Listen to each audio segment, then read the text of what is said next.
Najma Antonfuo afidase komfo one na on say abamu dikadikadika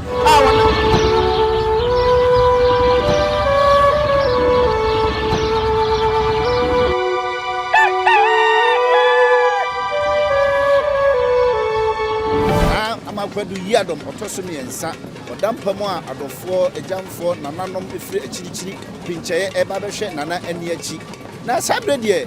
me kwaso ameka mo se me chef kesiem na yewo Nyansapo de betofom wa ha bia no yemfa yani anaya so enkamemo yebamo mu ate emu aya richie kese abo asanteman ene sei nufu kakraka amansa nyina enum ano Asantehene nyina no fokese a yenom ano na amakura du Yiadom otoso yensa na Asantehema wakra prako woti nana no onse do na akwa akura ama enne Asantehema esusu ayetimi nsu yenom dade ebuom na ato ne abese no emu aya na nso ensa nyina obade Nyankopon na asem ama Otumfuo setu ababio Asantehema wura wo susu wontimi nsu onom dade ebuom na ato ne abese no oseme family fan ni nie emu aya na nso nsem nyina obade Nyankopon That's Muayapa and then Asantehema atu ani abese no Yesu bra ye twaado Muaya and so say na ye de be ma obade Nyankopon nasem Nyansapo ye be piem wa bia no ye fa enkamemo and then da edi kan a ye bie na amakwadu Yiadom otoso nyansa na Asantehema so amadofo efira chinchiri amanhodo so fo omunyina ebe baba be hwe na ni achi na ye ma beda mpom akwa kosi eda ya wada and then da edi kan Nyansapo no ageme so yesane ne badwemba Asafo enye ize kra dada na kwa kubon sam no the triumphant entry of kubon sam kofi to Asantehemaa'S palace and Nyansapo to kra bafuga ajina wadani etio mo homa Appiah Ebenezer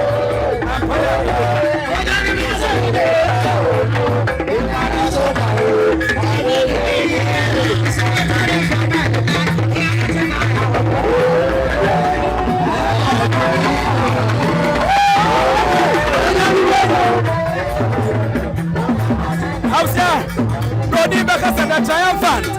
entry of kubon sam and Nyansapo to the triumphant entry of kubon sam Kofi Bosomkese ono ana wa unity aba hanu ono so aba na amamre pass no wa ba beboa ama Asantehema bibia atimi akonkan ade amano awo ehodo ma anya Asantehema eti anu no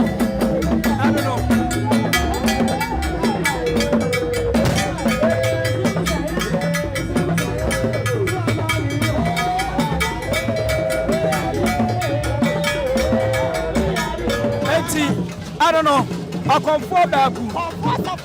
Safua. I want to go. The Bosoma Ponsa Baku. I know Anna or Sessi Foma. Obo Fitana. Ojao Sesiano. Nina says on Pefi. Otumfuo. Anna Efi Ankano. Wano Anono. Anna Matiasi Jumno. And Nyansapo Twa. Let's see Yawo Otumfuo for Imagina Pagni. Wano Anna Ninsanamu. Anna Mausa Wolfran and Tuma Awahono. I have some Katra and Appiah Ebenezer Awase. I was Yawa Santamantamanma. Otumfuo come for him. Nana Fiesa Wanya Babiko. Nana Musini and Nana Berry. Wanuna Mausa Abba Asasia. Welcome den. Otumfuo Asantemantama. The come for him. Also, Sumani Ayagraku. What Graphy? Nisumani din the Graphy. Ano na aba sesia graphic conforno no na na fiesa na koyo Otumfuo come hima ono na musini ni ana sesia no aba mudende awo hono ma anya asem ketwa na ajema antomfam afidase komfo wono anmo wusa akoko adani pampam na nyenye abai egu itim ari akia no ono ma komfo nyina banyipa ana wate asijomu a odi akom na odi anisam na odi awokroko sam awa hano oba tomromo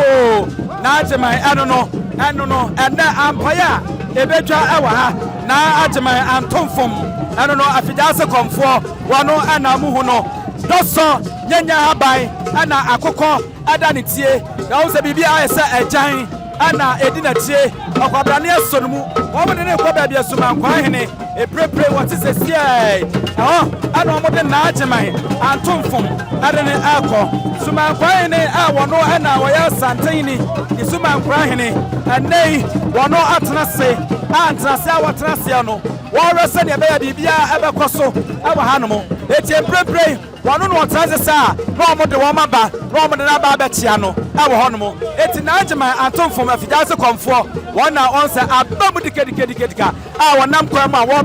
ba betia Sumankwahene ewo ha ene Appiah beja sade yadi kan ne aka na yade akyeremo no nananma komfo da ebraso se ewose wo mo abomodin na omudi akom atisie na afeye oboprapra kwam sade yebeya na Konadu a wo Yiadom na kwankwaja ne Dote Yie no bibia be kama ewa hanom eti anu no mo se ekoso ha no eya komfo da ene Appiah ebeja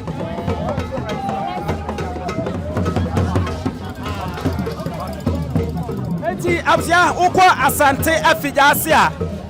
akomfo wo nyina ni tito ema no wona oyo panyina oda omo ano wo ye komfo na be bibia wa asante afijase a giso hu na agyeman antomfom ansa na obomoden na amamra ni amane bia wo bia no na agyeman antomfom wono asinkonwa no wadi wono na mo nsenya ban egu na pampam na akokọ bede eda so ewo hono ma odi animsam ade awokrokosam ewo hono eti enye ize ena akofo nyina ba ewo hanom ma obia akira ne bobre ewo hanom a Appiah ebeja na agyeman no anya no afei ana wate asidwonum ana oyi nkacha ewo hono no na agyeman antomfom ana ya kana samsa no na agyeman antomfom asante afidase komfo ba panyini pa wono eno no na komfo ni mo wo kwari komfo pani esuo twapantra aya ne komfo na samre wose dwom aya utwapo a wontra na ni mo ye obi a Otumfuo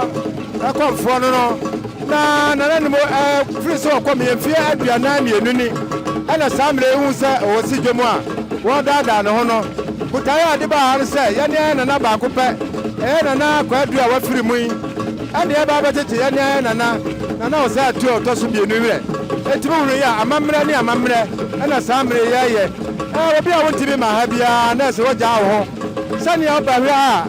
akomfo chocho wuro ya na komfo pani komfo ni mo kan ho no ana sa na ehunu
mama kwa babiem na yɛfa mmra Nyansapo kasa mfonye so no agye so sɛ yɛsane no badwen ba kwa so munyina munim ne ato asanteman a enne asanteman ene atu ato yɛnsɛm na yɛde da kɔbini mu ne adea na menne asankareman hema wɔno na mahu sɛ wɔte me nsa bonkum so yi menne no bedi nkomotiawa enne sabre yi ayebra na nanom akomfo a ɛwa asanteman tam ha atwa asanteman tam ahia no edi ka prapra kwam ansakura na dwumadie ne pompɔ so no atimi akoso etima me ne asankareman hema eni nkomotiawa na afeye nkwanim na wadama memo akwaba ye obro na apom te sey boko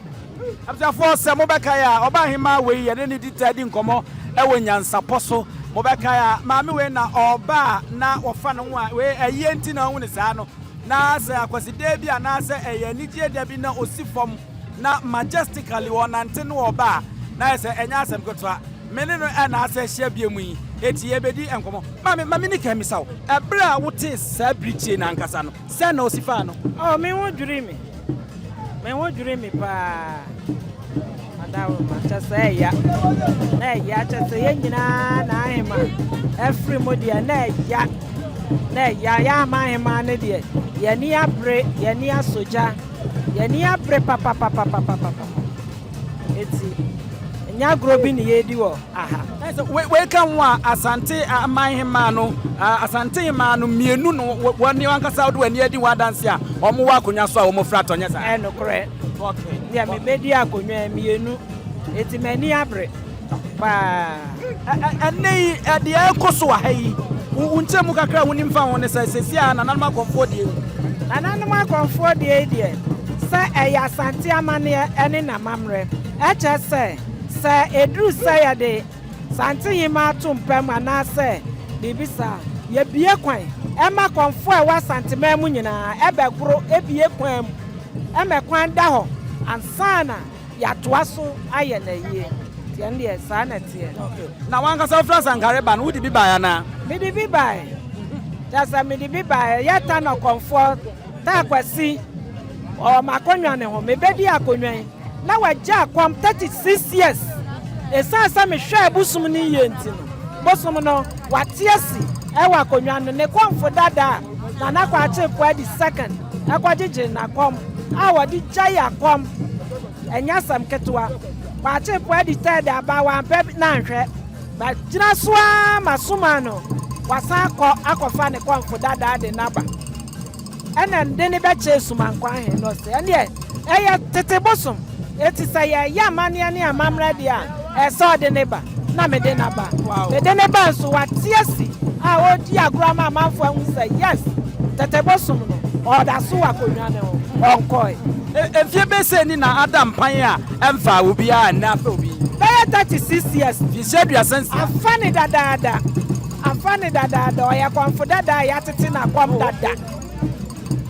na kwa chefu the second akwaji tinakwam bibia dada wane na kwa chefu the second kwa chefu the second no wanya ne baby ko ena the third nso bae wanu so anya ne baby ko eti me time yi ena ma hwabu sum ya de busum no asa akofa konfo dada na oso wompu obi na ya wa wale oyere na obi ka cho se jana wu janu me ye ena msina na da bi enokre wanya no wasa akofa dada no anti ma me dia ma amra ma kwatete na kombia ya tete ne dada na me de na ba no wati kwa chemfra no metiase a wo ye friend say asankare no ya asankare manhene asanka manhene ankasankasa okofo kwa chede poa asanka manhene okay ni preso ana busumi ada mpan a na obi ankomo enokre okay ana nei wa ba ho ban ma asate asi ono anso no ochi Sumankwahene ona achi Sumankwahene sesi a oni ayo bampo oba okay mami bisa enwo ne ho abakwasam kakra ne sei enwo abakwasam de eya didada tete ade etimi ya den kire just na kwa chepu atete no okoye no na me yakola akura afa na adru meso a suma na san akofa no de na banti ne nwa bakwasam de ma meti se ebi efin wa ne ho ana bibi wa ne ho ene efin bi eni ne ho suma ni si ya no o ma me hu se efin bi eni ne ho to ano ano pe no wasan akofa na ade minim se ya ka aye sabia kusabia gwoto mukuro ya enye akokro ketwa eko akase eko aso wa Asantehemaa'S ne ade nyina no mubuwa bi ne ade emre bi mini udi ho ankoma ade tudwa busumi no wo twaka wo mu ana o twaka wo ono no amde ne kwako ta Kwasi ono amde ne kwako ono amde ne ba chichire kuro no ebe hu nsu a wo no omo ne no eka bomu ensu no kura sa afa kola ubwabi ono so me de naba omunya me de na kwachire Sumankwahene na kwa chefu ade na busumu ya friend ta Kwasi no na wodi mu akotere akubia kwa Asantehene a okobi no odi suma we na eko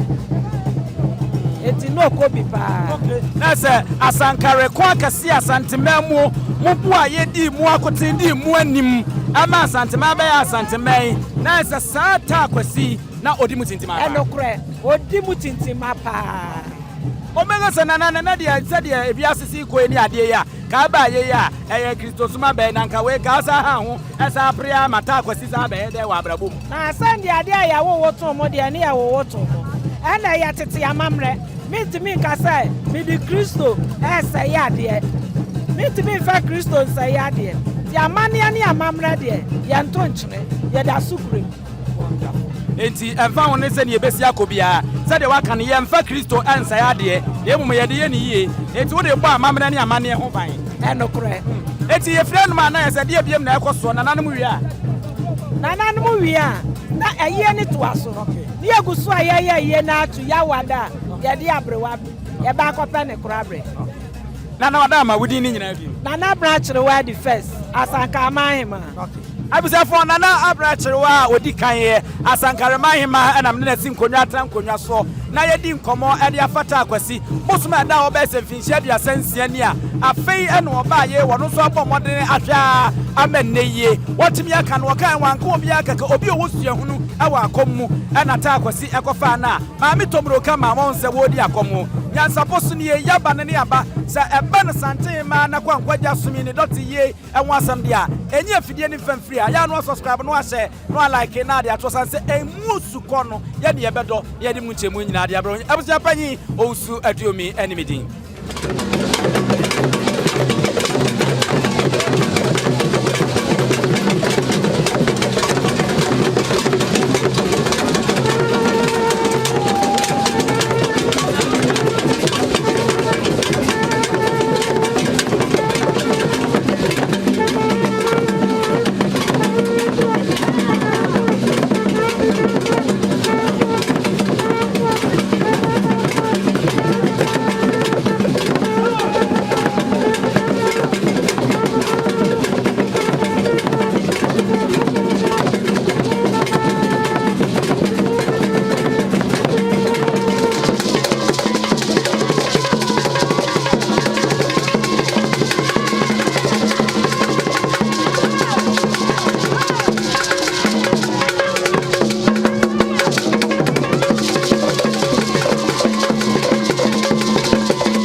Bosomkese.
The fight,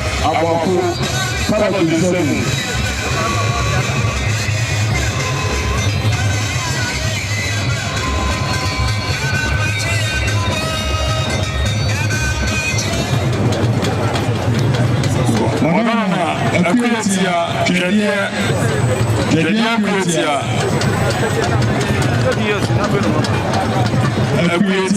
Twedie.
cities and Konadu,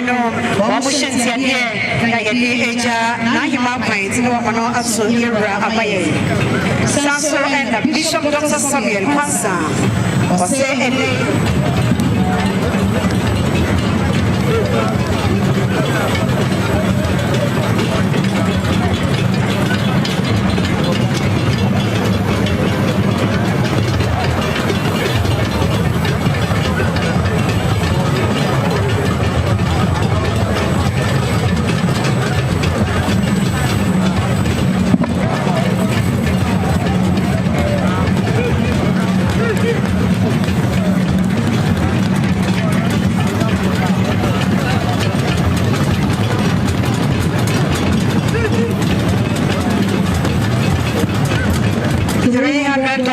Bishop Dr. Samuel Kwasi, Otumfuo Chairman, Konadu Asira Bayese, and this year, Twedie Eja Nahima Pine. It is another emergency and that's it. Otumfuo Chairman, Guinness Ghana Breweries PLC. I'm also saying, Appiah, Asantehene.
The Ghana Federation of Traditional Medicine, led by the Vice President, J.K. Tachi, Secretary Bafo Asare, Madam Appiah,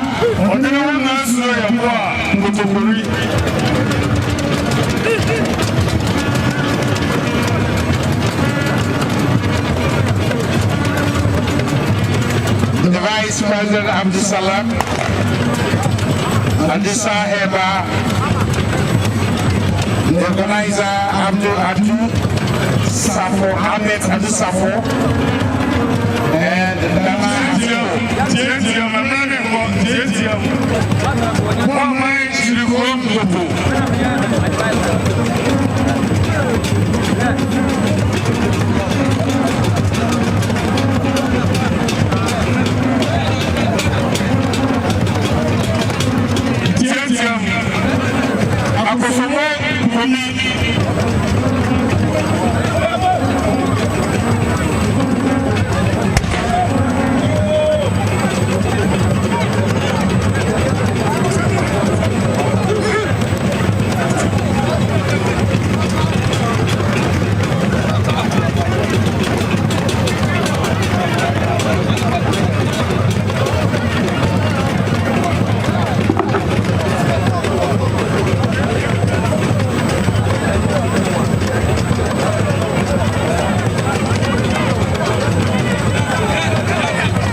Esuo Kwami Abna the choir Mwafo.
ni ebube ne brebe nse si ebube ebe ye de den kura preko enyum sebe odwampopo bi esi kro ni mu a wase wadore sra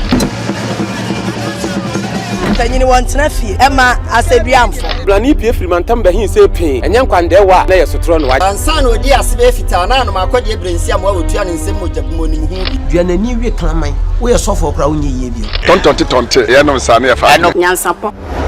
abone ntakra na mane yakese na ntakra abone de fanyinam kwatere kwa oda woro mountuma ye fe ni din de sei ni din do obama akola wa no so na se otimu usuma ense bratam the confirm ne honhon hia na america sa sebe ka ya twere ni mu nyame nai ebu afa so enye de ya twere ni mu twa nyame